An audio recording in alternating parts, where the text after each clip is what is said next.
Il est né à une époque où les choses étaient difficiles pour son peuple, les Israélites. Le pharaon, qui était roi en Égypte, craignait leur nombre croissant.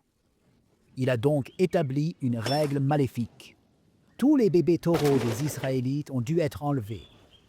Mais la mère de Mose ne voulait pas que cela arrive à son bébé. Elle a élaboré un plan courageux. Elle mit Moïse dans un panier et le plaça doucement parmi les roseaux le long du Nil. La fille du pharaon trouva le panier alors qu'elle se baignait dans la rivière. Elle a eu pitié du bébé qui pleurait et a décidé de prendre soin de lui. Ainsi, Moïse a grandi dans le palais du pharaon comme un prince d'Égypte, même s'il était en réalité un Israélite. Quand Moïse a grandi, il a vu à quel point le pharaon traitait mal les Israélites.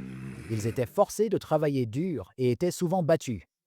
Moïse s'est fâché et, un jour, il a tué un garde égyptien qui battait un esclave israélite. Après cela, il a dû quitter l'Égypte.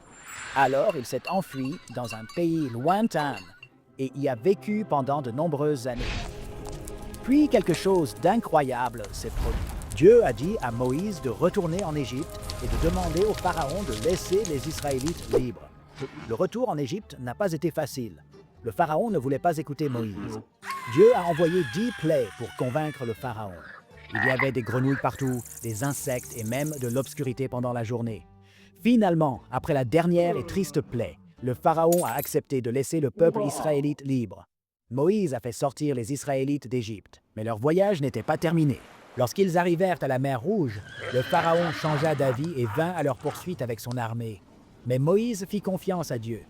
Il a tendu la main et quelque chose d'incroyable s'est produit. La mer s'est fendue en deux et les Israélites ont traversé sur la terre ferme.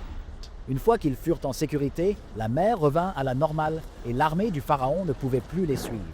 Moïse et les Israélites étaient enfin libres. Ils ont voyagé pendant un long moment pour atteindre une montagne spéciale appelée Sinaï.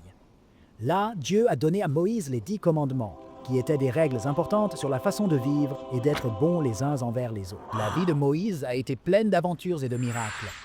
Il a commencé comme un bébé dans un panier et est devenu un grand leader qui a aidé son peuple à trouver la liberté et lui a montré le chemin de vivre avec bonté et justice.